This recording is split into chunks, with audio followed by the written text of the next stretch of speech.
What's the deal, y'all? We're Sharper tapping in TNN Trap News Network. Back in the same, like, cracking the same. Hit the like, hit the comment, hit the good subscribe button for everything we got going on here at TNN Trap News Network. It's that news you can use, it's that knowledge you ain't finna get in nobody's college, big dog. Notification bell here, all stay tapped in for the greatest and the latest and the latest and the greatest. What we got going on here at TNN Trap News Network. News you can use, some knowledge you ain't finna get in nobody's college, big dog. Tap in with that tap in to make sure you are in fact tapped in with that good tap in with everything we have going on here at TNN Trap News Network. And we will continue to give you guys that newsington you can usington, that knowledge though you're not finna get in nobody's college, big dog. Notification bell here, all stay tapped in for the latest and the greatest. And we need y'all to also make sure you run up that good Contiana, man. And if you want to be a part of this Trap News Network family, you feel like you can give us some news we can use, some knowledge that we ain't finna get nobody's college, man. You think you can do a better job than your boy? Let me know something. Hit me up on the Instagram. We will be more than happy to have you as this part of this rich trapper team. Get into that, man. Get into that.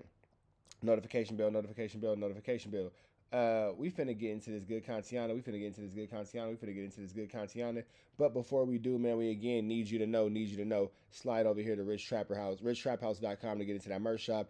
And we looking for correspondence for TNN Trap News Network. So get into that if you ain't got into that. You feel me? We finna get into here. We finna get over here, man. It's Lil U, the story of Big U's brother getting unalived. Let's get into this content. This episode, I will detail the story of Big U's little brother, Lil Drawz. Now, Big U has had a lot of controversy in the last few years, especially with last month's indictment called Operation Drawdown, to bring him and anyone involved with him down, due to years of extortion, murder, robberies, and scams. Big U has had a long history in the streets, gaining a dangerous street reputation, repping the Rolling 60 Crips, who were formed in the 70s. Big U went by several names like Hannibal and Big Drawz. He had strong family ties in the Rolling 60s, with several family members claiming the gang, and his little brother would follow in his footsteps. Dwayne Lil Drawz Dupree, also known as being Big U's little brother. Like I said before, he will follow in the footsteps of Big U, even taking his name, also becoming fully invested in the streets and everything the 60s had to offer. By the 90s, Big U was in prison after being arrested in a sting operation, which he received 13 years for. During Big U's prison stint, a new record label will form in Los Angeles, with faces like Suge Knight and Dr. Dre initially owning and running the company. Many artists in L.A. County will sign with the label. Suge Knight began signing young inner-city California-based artists. The most known in the beginning of Death Row will be the future superstar Snoop Dogg, and also his crew, the Dog Pound, that feature Corrupt and also Daz. Corrupt's life started in Philly, where he would later move to Los Angeles in his teenage years. He would hook up with his rap crew there, and also a known gang, the Rolling 60 Crips. And many Rolling 60s would take a liking to Corrupt, some including Big U and his brother Lil Drawz. And off this affiliation to respected Rolling 60 members like Big U, Corrupt started claiming the gang, building a relationship with the 60s further Corrupt in the streets and also in the industry. Before Big U had his hands on rappers like Nipsey, Corrupt would be the first one. I'm still in the streets. The little homies is coming, they want to go get down, and I'm helping them out, and I see Corrupt in the car. And I'm like, what you doing in here? Ain't you the rapper? And he like, yeah. And I'm like, man, get out the car. You pulled him out the car? Yeah, I'm like, you got a whole nother purpose. Like, and I know he Lamont Broomfield rapper. And I'm like, you don't need to go with the homies. And I'm like, I pulled him out the car, and I tell him, man, get on back around into the garage where you supposed to be at. And then the little homies took off on their little thing, I guess. And I seen Corrupt maybe 2 weeks later, and I'm telling Lamont, I'm like, man, you better get your boy. Your boy, he going down the wrong road. He like, no, man, I'm cool, big homie, I didn't go. And I'm like, all right, well, if you doing this. So we just was vibing in the studio.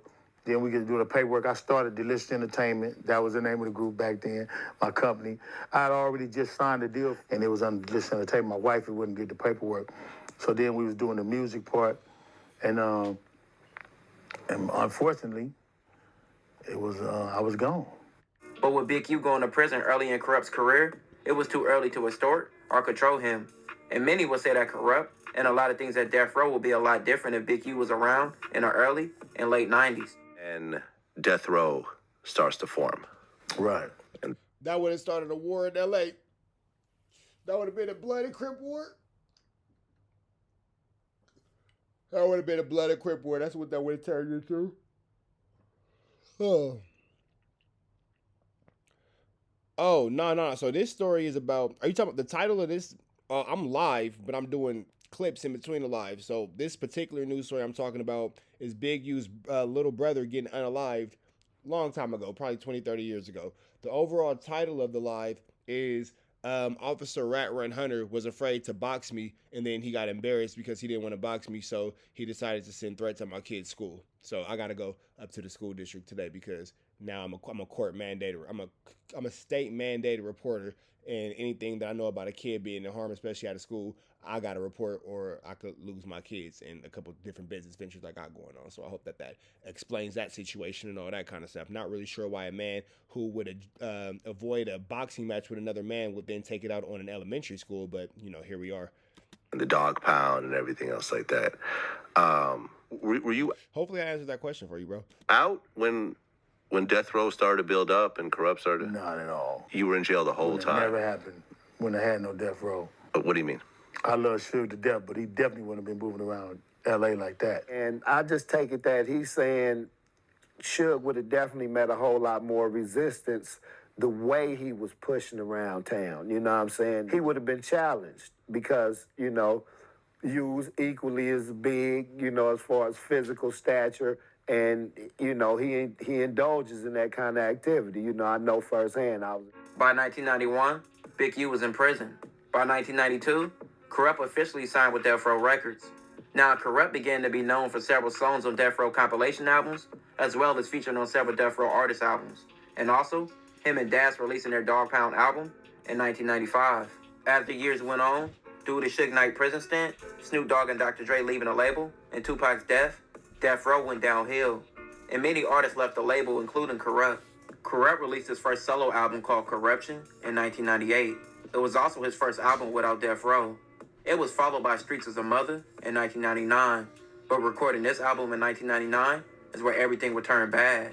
On October 17th, 1999, Corrupt and other rappers like The Realest and Act the Fool had a studio session, with several people were in attendance, including Rolling 60 Crips like Key Rock and also Lil Drawz, who acted as Corrupt's bodyguard. The studio session was at Echo Sounds Recording Studio in Atwater Village. Atwater Village was a gang-filled area. It's not confirmed that the artist knew the area was dangerous. What followed next has many theories of what happened or why it happened. Many would state gang members from Toonerville and gang from Atwater Village would feel disrespected by the presence of the artist being in the area, without them tapping in or not showing any respect.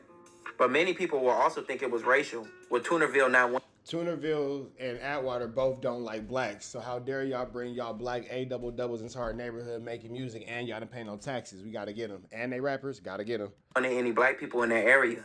But what the artist didn't know was that Timothy McGee from Toonerville was one of the most dangerous figures in LA streets at the time and was a known killer, and he would kill anything at will, already by 1999 having a double-digit body count.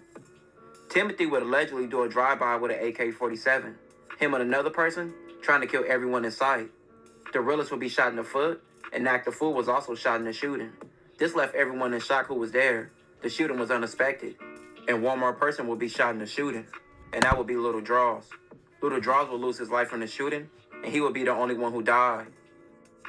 At the time, many news outlets will put out a story that has been proven to be completely false. That Corrupt's beef with New York rapper DMX over Foxy Brown led to the shooting. The rappers made diss songs to each other, and the shooting furthered the speculation. But this wasn't true at all. Got them all to go up to Echo Sounds that day. So I don't know if this guy was mad because they was in his territory or his neighborhood. If one of them got into it with him at the liquor store or in the area, he just didn't like Black Pyru or gang members because it was both Bloods and Crips there. Keto Rock was there, Big C Style was there, Lil Drawz was there. They from the blue side. But this dude rolled by on a motorcycle and let them have it. Shot them all up with an AK-47. I remember the Realest got shot. Big Drawz, he died from his gunshot wound. Now when all the shooting stopped, I think the Realest had got shot that night.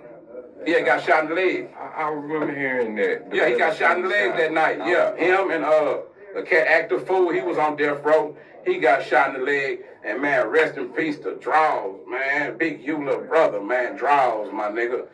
That was the coolest nigga, man. He had got some kind of way, bro, when everybody, I'm in the booth, so some kind of, they was outside smoking or something. So Big U, little brother, got killed this night? Yeah. Oh, man. Yeah, Drawz. Several years later, Timothy McGee was sentenced to death for the studio shooting, along with a list of other shootings resulting in several deaths and many people shot. It has been 20 plus years since Lil Draw's death. Big U and the Rolling 60s always honored him and showed him respect. His death has been solved with Timothy McGee being arrested and serving his time now, but no one still knows why it happened. This will conclude. Man, that's crazy. That's crazy, man. Big shout out to Warren Kelly. Hit him with a like, hit him with a subscribe, hit him with a like. I just did. That's tricky. We out here to the next one, man. Rest in peace to Lil Drawz, and we up out here to the next one. Red dots to the left, you know the rest. Free having no angel tweets free. We got